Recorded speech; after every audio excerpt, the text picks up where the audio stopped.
The Gabba, day 4. Ask George. Before I start, you know I've got to do it. I've got to tell you that for just £1, how much, George? £1 or $2 Australian dollars. Have you had a stroke? £1. What have I had? I don't. Well, then I would very get politically you. incorrect. Then I would be taking you to the hospital. But for just that amount, you can get all the cricketers' coverage, including all of our coverage here from Australia. Okay, they during got it. the It's Ashes. £1. Okay. I have to say it. It's £1 for a month. It's a hell of a bargain. George Young asks, will England have learned anything from the first session today, or will they revert to type in Adelaide? Can I tell you a quick story about your surname? My surname? George Young's surname. Do you know when Ollie Pope first kept in a test, it was in Hamilton, and he was, I think, the second most inexperienced wicketkeeper in England test history. And the only person who was more inexperienced, I'd never heard of him, was a guy called Dick Young. And I remember looking him up on Google to find out about him, but I put his surname in first. Bit of explaining to do in the Hamilton press box. I did not know where that was going. Anyway, I digress. That's some digression. Yes, anything? Will England have learned anything? I mean, you would like to think so, wouldn't you, George? You would like to think so. You would like to think the other batters looked at Ben Stokes and thought, ooh. But you might have thought they looked at Joe Root in the first innings and thought, ooh. Or Scott Boland. How? Ooh. I don't think they're particularly quick learners. So will they have learned anything? Hope so.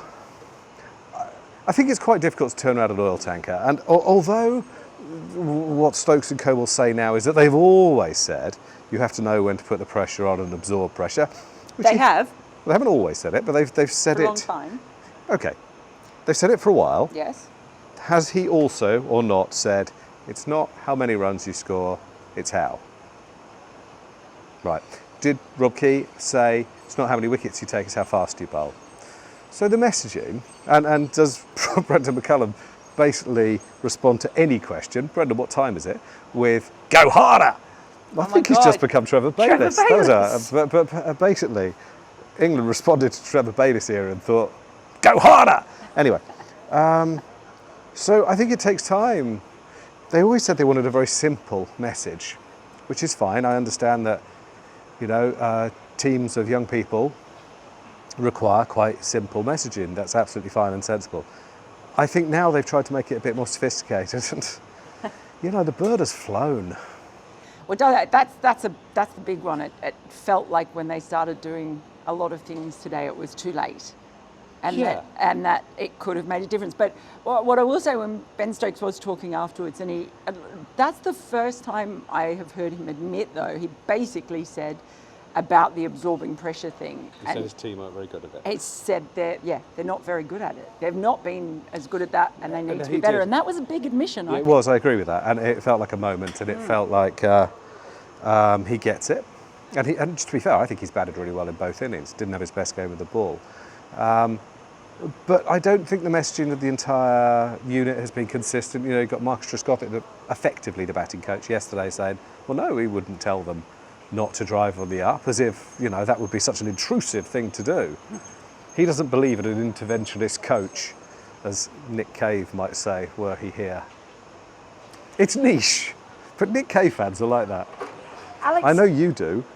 I do Sorry, what? I'm talking about Nick Cave. Go on. Alex Southam asks, Stokes showed how it can be done, but that doesn't seem to be the message to the team. Is it a case of do as I say, not as I do? No wonder Pope seemed so scrambled. Well, I think to be fair, we've just answered that, and I think it's a fair question. And I do think they're reaping what they've sown in terms of the messaging over a period of years. Bear in mind, they won't select the highest scoring batters in the championship. Haseeb Hameed, could be captain in 6 months, by the way, or Dom Sibley, and Ben Foakes was dropped because he wasn't able to optimise that time with the tail. So the messaging hasn't always been what they're saying now, I would argue. But just sorry to interrupt, I do think Stokes and Jacks played really well today, because Australia bowled really, really well when there was not a lot happening. That period when the ball's old, when the sun's out. they bowled really well, and I thought they battled, and you couldn't ask for much more than what they did today. So, as you're alluding to, hopefully they will learn lessons from that. But, it's not the first time in 4 years we've been having this conversation. It does feel like a bit of a moment, though. It's too late. I know. They're too well down. They haven't won any of their last 17 in this country. Now they have to try and win 3 in a row. Now, of course they'll try, and I guess it's possible. Mike asks, the England tailcan or bat, why did they decide to show none of the fight Australia's did? Look at Kamar Roach the other day. It's a bad look that sums the whole thing up. I've got to give the bowlers some credit. I thought that the Australia bowled smart. I thought Michael Neser just had a terrific game. He's a really interesting choice, isn't he, in that he's basically, 130 Ks, 80 miles an hour. Doesn't have a high release point. Basically just bowls line, length and nibbles it. He's Alan Richardson. Hello, Al. And the sort of cricketer they seem to abhor. Well, He's absolutely nailed it today. He's played fantastically well. If you saw, I don't know if you were watching today and you saw they put up his pitch map, and it was such a tight grouping that was all around a good length, or maybe just slightly short of a good length, really tight. And he got great bounce, didn't he? And he did, but then he just got it to do enough. And when you looked at Brian Cass's pitch map the day before, I said this in my piece, it looked like it had been painted by Jackson Pollock. It was like that. I don't know a lot about Jackson Pollock. Go for it. I don't know. Now's not the time for a chat about Jackson Pollock, is it? You know what I mean, don't you? Just because George I likes to diss my metaphors. No, I just don't get the. No. It's all on me. Go.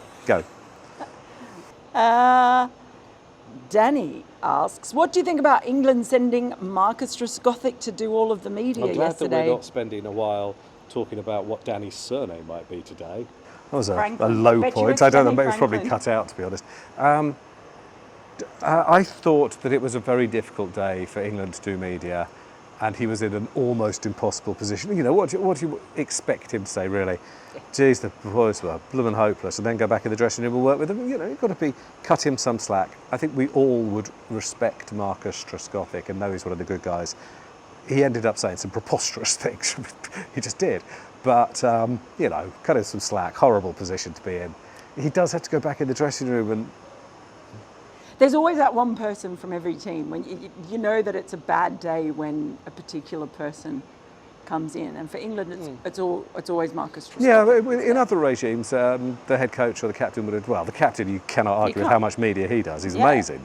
He gives a lot of himself to us. No issues there. But the head coach doesn't. I mean, the head coach was asked to do a press conference at the team hotel tomorrow. Has decided not to. Did it on the pitch, but pretty much at the same time. There's lots of other things going on, so not everyone can go.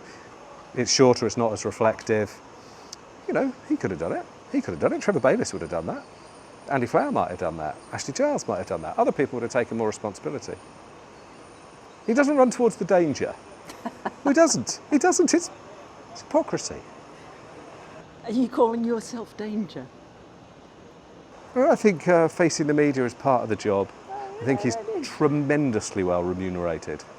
And actually, he might want to take some of the pressure off his team. Yeah, I think that's leadership. And I don't think he's shown it. Richard Prue asks, how many of Bethel, Tongue, Potts and Bashir play in Adelaide? Well, maybe none. I mean, closer to none than all of them. Yeah. They're not going to make wholesale changes. I mean, Pope seems to be in the eye of the storm. Pope seems to one that's going to be thrown to the dogs. And I don't particularly want to defend him. He's, Lord knows how many tests he's had, and he's still playing as he is a nervous teenager. But I do feel that, he took it on himself to bat. Well, they wanted him to bat at number 3 when more senior players didn't want to. They wanted him to take on the vice-captaincy. They wanted him to keep wicket. I think he's taken quite a lot on for the team, and it hasn't really worked out for him. He's a selfless player. But, he's not scoring any bloody runs, is he? But are you going to pick Jacob Bethel, who is averaging 27 in first-class cricket and hasn't got a first-class 100? I don't know. You don't want to start from here. Yeah, I don't think they're going to make wholesale changes. Why don't you say who you would pick? I know you want to. I'm not. No, go I on, was just saying, I wouldn't. I'm not saying I would pick him. I was just really pleased to see that Asa Tribe got a century today. He's doing everything right. He is. He's doing everything That right. doesn't mean I'm saying he should be thrown in. Yeah, because he's not in the 'Cause squad at the moment. he's But I not in mean, the of squad. course, they can make changes. I just don't. I do think it would be a good thing for him for them To stay with the squad. Yeah, I'm keep sure him out so- here. I'm sure a keep couple him of around the players will, squad. yeah. Yeah. Go Jersey boys. Armchair Critic asks, among major test teams, do England have the lowest percentage of balls hitting stumps? The difference was obvious It's not in that this show. test. I mean, sorry, I'm really grateful for the questions as ever, but I'm not, not Zoltzman. Well, I don't know. No. I mean, do they bowl at the stumps much? No, they don't. No. But they bowl. It was 5% in Australia's first innings here. I don't think he's asking for the exact. I think it's like a. I think- almost a bit think- rhetorical. Knowing them, you'll be in a much better position to tell us than I would be to tell you. I'm sorry about that. But what was you saw that exchange, no doubt, with Smith and Archer at the end there when he basically had a pop at him saying, "Oh, bowling fast now," and there's nothing doing, champ. They were quick. They were Called him so champ, didn't he? Yeah, he There's champed nothing him. wrong with that exchange, by the way. Both sides. Sides, of course not. absolutely fine. It was brilliant cricket. Archer bowled sharp. I mean, wow, it was quick. 94 miles an hour, I think it showed. It looked blisteringly fast. And Smith is obsessed with taking him on. So he's I mean, 6 in the scorebook, it looks brilliant. But it's top edge, right over the keeper, isn't it? Yeah, but what the amazing thing, there's this sort of weird sense of irony that if you take Starc aside, you've got low 80 mile per hour seamers just putting it on a spot with the keeper up to the stumps a lot of the time. Yeah, And absolutely. And it seems very un-Australian, and England have brought out this attack, which in some ways is very Do you know Australian. what's Australian? Winning. I wish it wasn't so. Imagine how much it hurts me. But what Mitchell Starc But they are very good at winning, and what they've done is adapt and win. And England just keep playing the cricket they want to play. Marcus Trescothick said it last night. Something along the lines of, we're going to play the game we want to play. Well, how's that working out for you, Marcus? Not great, is it? They've just lost 3 tests in a row.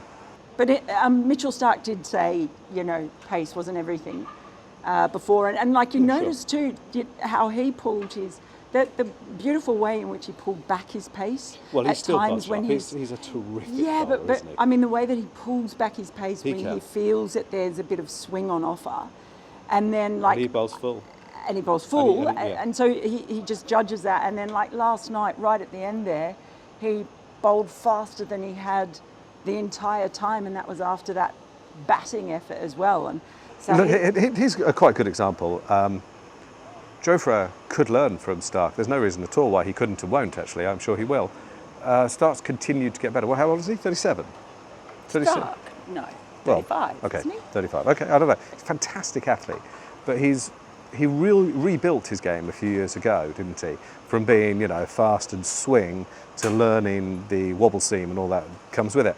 And he's so much better, even though he's not maybe quite as quick. But he's magnificent. The other thing he's done as well, and this should be celebrated, is that, he's given up the IPL, he's given up a lot of franchise cricket, he's given up other formats of the game. A big part of that was being ready for this series. Yeah. And I think he's now. getting some reward for it. He sure Player of the is. match, 2 games in a row, and I do think this could be another Mitch's Ashes, but in a totally different way to the other left arm quick Mitch from Yeah, very a long different. time ago. Yeah. Reese Benjamin asks, after Nice's 5 for, what must James Anderson and Ollie Robinson be thinking, having been discarded because they're not quick enough? Oh, Lord, James Anderson is quite old. Come on, he's been here, he's had a red hot go, he's brilliant Actually, he was pretty brilliant every time he came. But, I don't think he's as quick as Nisa anymore. Ollie Robinson, you know what's happened with Ollie Robinson. I mean, you can't rely on, you couldn't for a while rely on Ollie Robinson. Yeah. You couldn't have someone who kept on walking off the pitch. So I'm not going to criticise either of those decisions. I don't think they're unreasonable at all. I mean, it's absolutely fine to have a different view, but I don't want to have this knee-jerk reaction about, bring those guys back. I absolutely understand why they're not here. I mean, I'd love them to have worked a bit harder with Ollie Robinson, but I think if he were honest, he would admit he is somewhat culpable for the position in which he finds himself. I agree. Pazza asks, I don't know if that's Pazza or Patza, but you know who you are. Should Cricket Australia look into making our home Ashes a 3-test series and play more competitive tests against India? Well, I don't know what India's got to do with it, but Yeah, well, they already played 5 again. I mean, how many do you want us to play? 8? What, 8? I have thought for a while that England's test series in both India and Australia are too long, yeah. I mean, the thing is, they sell. Yeah. And you know, you're talking to administrators, and that's the only language they're interested in. While they'll sell, great. Will they keep selling? Well, I keep thinking they won't. And, you know. They've had, what, yeah. the second biggest crowd here since 2000 and... I don't know. It might be the last test, might it? But they've had a huge crowd here. And there is a lot of interest in the country. I absolutely take your point. We'll see how much interest there is in a month if, you know. Goodness, do you hear that? That's the wind blowing lots of empty beer glasses. Daniel Chapman asks, if Rob Key could start his tenure at the ECB again, do you think he'd do anything differently? And so. would there be any realisation of the mess that's been made of English cricket? Isn't it amazing how little talk there is about Rob Key in some areas of the media? If you go back 4 years, Ashley Giles and Chris Silver were getting loads. They were being criticised massively, and I think they had no chance. There was that England team was sent during COVID purely to honour a broadcast deal. They didn't have a cat and hell's chance of winning. The preparation for this tour is so much better than that one. But I think you'll find that Rob Key will go back to Sky in the coming weeks, and you'll barely hear a breath of criticism. In terms of, I don't know, whether he's reflecting and thinking he could do things differently. I'm sure he is. I mean, but I don't think he should get the chance to start again and put it like that. I think the umpire's seen enough. International law expert, or at Crims2, asks, is Baz trying to piss off the fans with the over-prepared comment? Should we explain what happened? He was asked whether, in retrospect, there was enough preparation. He said, in a way, I think actually we were over-prepared going into this test. And now, of course, England are going to go to, where are they going? Noosa. For a break. From Nisa to Noosa. Yeah, for a break, and they're going to play golf and stuff. Okay. I think it's knee-jerk to mind about this stuff. I actually know what he means. They had 5 days prep leading into the test. It is longer than normal. What he might mean is that they got a bit anxious. I mean, that means he hasn't maybe done the best job of lightening that, which is supposedly what he's good at. I don't think they were well prepared enough for the tour, okay? But once you're in the tour, I can see that training isn't necessarily helpful, and I've got no issues with them personally taking a few days off before Adelaide. All I would say is I don't think that they do enough fielding practice. I don't think they do enough catching practice. I don't think they're as fit as they think they are. But it's too late. It's too late. So what he's saying in the context of now feels somewhat antagonistic, and it might be, and it feels, it grates a little, but honestly, I don't have an issue with it personally, and I don't think he's actually trying to annoy you. No, but what I think it is, I agree with you, I get that. Because like when you saw them training, 4 days out from this and netting, and that's unusual. That is unusual to see teams doing quite that much, so I can kind of understand that as well. And Ben Stokes did say a lot about essentially what you were saying about training smart, not just going out and just spending hours and hours doing something because you've basically got to train.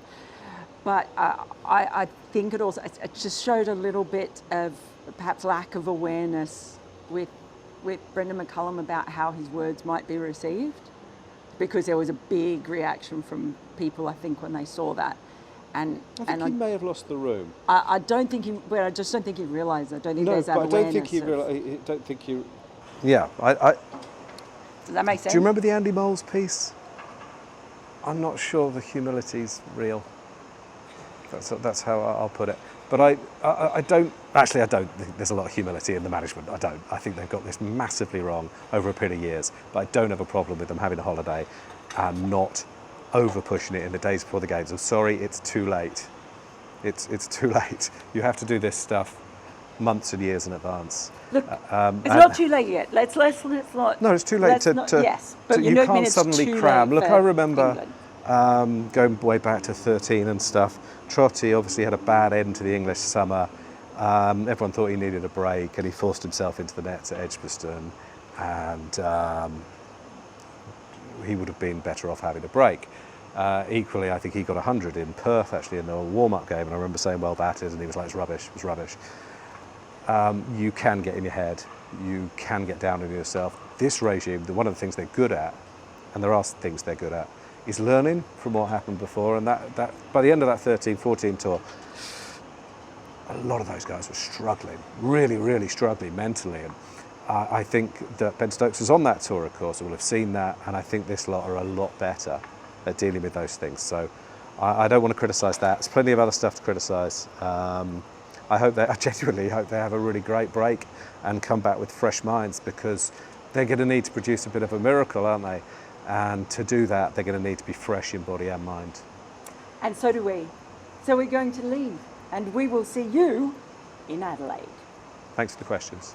Thank you.